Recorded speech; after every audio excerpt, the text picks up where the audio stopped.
En nombre del Padre, del Hijo y del Espíritu Santo. Pues todo cuanto de hermoso y bello se puede decir de una criatura, se lo decimos y se lo cantamos hoy a la Madre de Dios. La Santísima Trinidad, queriendo salvar a la humanidad, determinó la elección de María para Madre de Dios, hecho hombre. Es más, quiso que la Virgen estuviera unida con este vínculo indisoluble en la obra de la redención del Hijo de Dios. Entonces fue predestinada desde toda la eternidad como Madre de Dios, juntamente con la encarnación del Verbo, por disposición de la divina providencia. Entonces, por esta elección admirable, María, desde el primer instante de su ser natural, quedó asociada al Hijo en la redención de la humanidad. Entonces, en ella tenemos nosotros el modelo acabado del cristiano. Ella es el modelo de santidad, la vida común, ordinaria. Entonces, hoy, pues nosotros realizamos aquella profecía de Isaías en la que dice que a ella la llamarán bienaventurada todas las generaciones. Y en tantas y tan diversas ocasiones, millares de voces y en todas las lenguas han cantado alabanzas a la Madre de Dios y le han pedido calladamente que mire con misericordia a estos hijos suyos necesitados. Entonces ella es concebida sin la mancha del pecado original y así permanece hasta el último día de su vida en este mundo, antes de su asunción a los cielos. Nosotros no somos como ella, porque nacimos con esta tendencia al mal, hacia la tierra, hacia lo bajo, que somos como el agua que baja siempre hasta fundirse con la tierra, constantemente. Entonces todos los hijos de Adán, sin excepción, bajamos con nuestros pensamientos, con nuestros deseos, con nuestros afectos, constantemente hacia las cosas de este mundo. Sí. Y aún cuando Dios nos concede la gracia y nos llama para mirar y aspirar y amar las cosas de arriba, siempre estamos con esta tendencia seria hacia las cosas de este mundo, que nos inclinan a la tierra hasta confundirnos con las cosas de este mundo, con los que no aman a Dios, con los que viven sin religión. Y nosotros, pues fuimos bautizados para no tener nada que ver, ni parecernos, ni confundirnos con las personas que no tienen nada que ver con Dios. Por eso que la vigilancia para nosotros es necesaria, cuanto que Satanás se agita de continuo a nuestro alrededor, procurando nuestra caída. De modo que a las sugestiones de nuestra propia naturaleza viene a añadirse la fuerza del demonio, que todo pone en movimiento para procurar nuestra perdición. De aquí que es por todas partes que nos rodean las tentaciones y somos víctimas de las tentaciones si nuestra vigilancia, auxiliada por Dios, no nos salva de tantos riesgos. Entonces todos tenemos que temer las tentaciones. Y a todos Cristo nos ha mandado velar y orar para no caer en ellas. Porque cuanto más fiel procura uno ser, observando con puntualidad los preceptos de la ley de Dios, tanto más grandes son las tentaciones que el demonio puede pretender presentarnos. Cuando vivimos descuidados y sin fervor, no tenemos que temer tanto como cuando llenos de celo y de amor a Dios, nos dedicamos a buscarlo con todas nuestras fuerzas, y de aquí toma el demonio motivo para perseguirnos, esforzándose más y más para hacernos caer.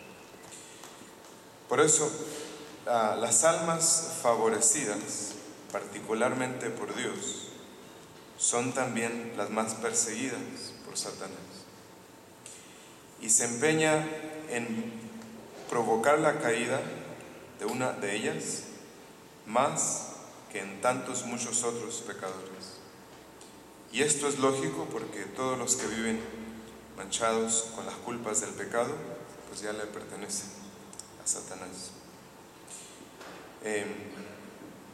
Pareciera que Satanás se desentiende de los demás hombres para aplicar todo su poder, todos sus recursos y todos sus artificios contra los que temen al Señor y guardan sus mandamientos. Esta consideración debe prevenir más y más nuestro espíritu para vigilar de un modo mejor en la oración, para que en ella encontremos recurso para vencerlo en las batallas que el demonio nos presenta. Es más, así como la prudencia de los que combaten en la guerra consiste en estudiar de antemano las armas de su enemigo, así también la prudencia humana nos ha de enseñar a conocer los medios que el demonio utiliza, así como las circunstancias que aprovechará para emplearlas. Y por lo general siempre nos tienta a no ser fieles en las cosas pequeñas y nos va llevando hasta las cosas más graves, como le sucedió a Judas. Si ustedes recuerdan el caso de él, primero a Judas le inspiró este amor al dinero, que cualquiera diría, bueno, no es nada. Sí, tal forma que a Judas le preocupaba mucho quedarse sin dinero, como nos puede pasar a nosotros. Sí. Después lo incitó a que se robara el dinero y se lo robaba. Después de eso criticó al mismo Cristo, y después de criticar a Cristo lo vendió a Cristo. Y después de vender a Cristo va y participa en la primera Eucaristía, y va y participa solo para perderse. Sí.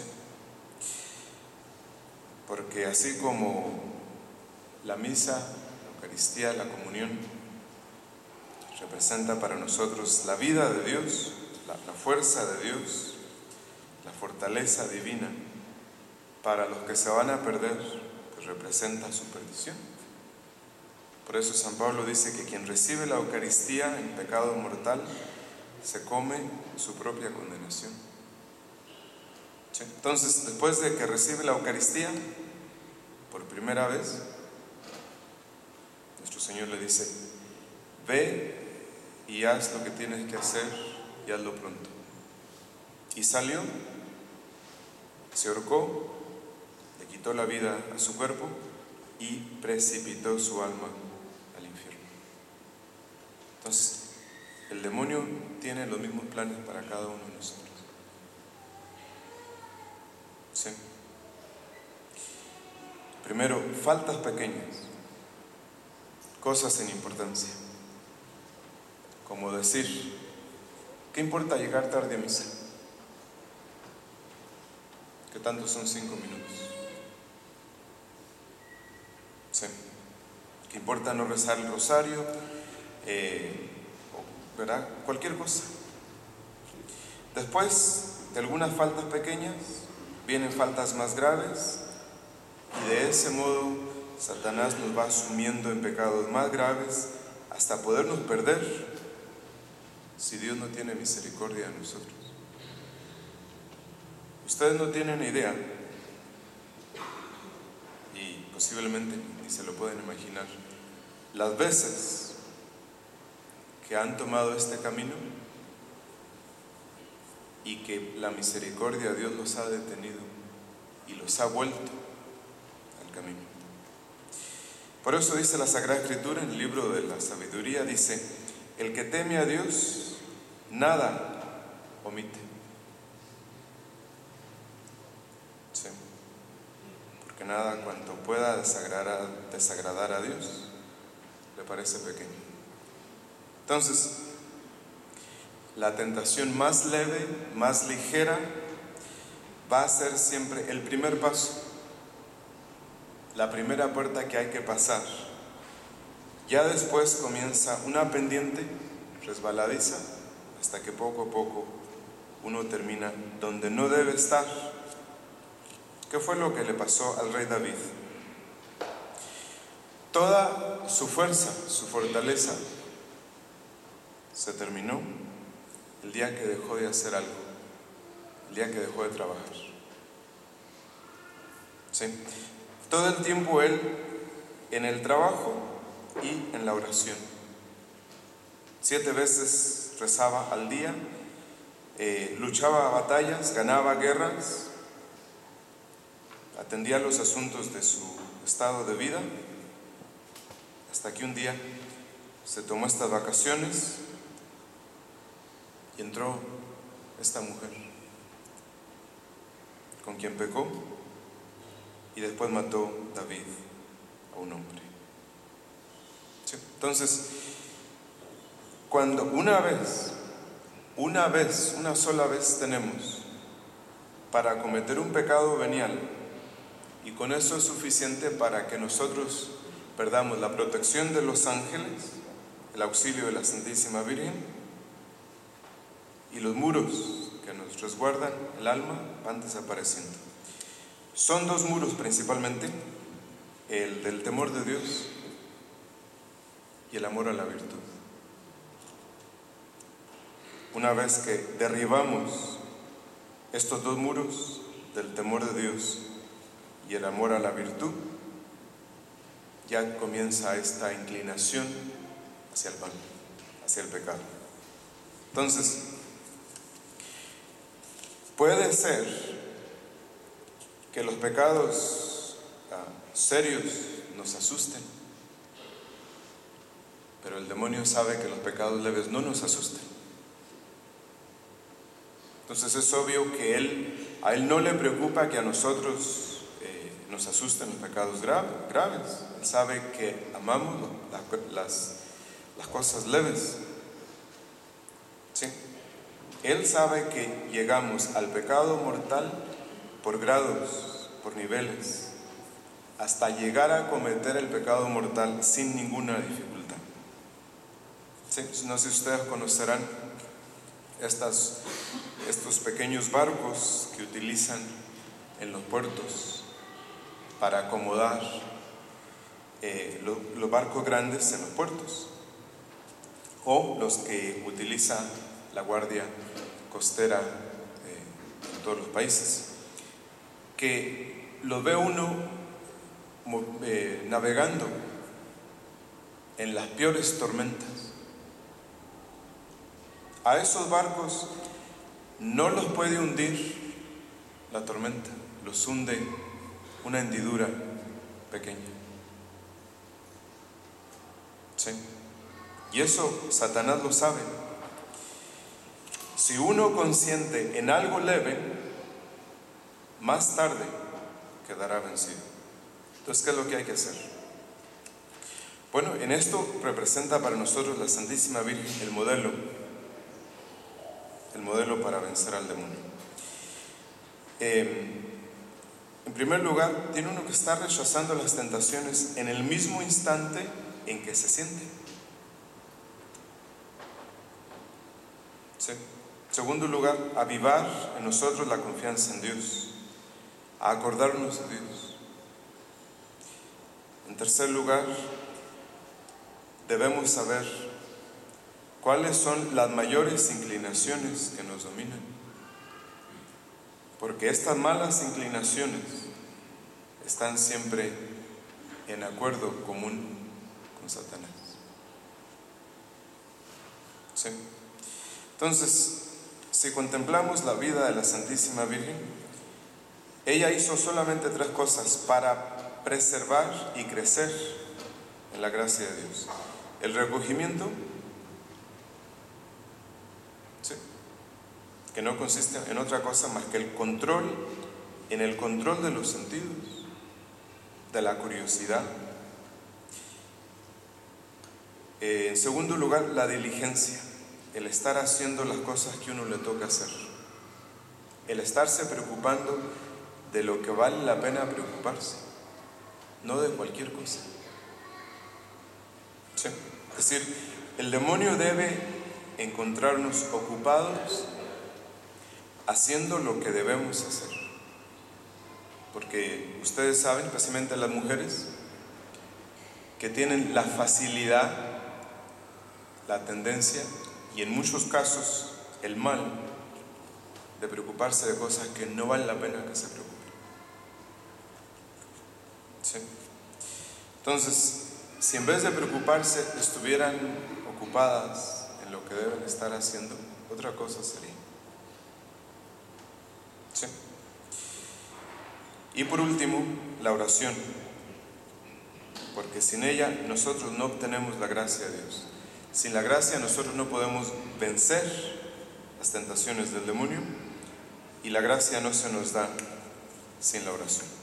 Entonces la oración es necesaria para vencer al demonio y para alcanzar la salvación. Entonces, seamos fieles a los ejercicios de piedad en nuestra devoción con la Santísima Virgen. La oración del Ángelus de todos los días, el mes de la Santísima Virgen, el mes de Santo Rosario, todas esas cosas. Si cumplimos nuestro propósito de acudir con ella con más frecuencia, desde el día de hoy comprobaremos en nuestras vidas que Nuestra Señora, como dice San Juan Nepomuceno, Nuestra Señora es descanso para los que trabajan, consuelo de los que lloran, medicina para los enfermos, puerto para los que maltrata la tempestad, perdón para los pecadores y socorro de los que rezan. En nombre del Padre, del Hijo y del Espíritu Santo.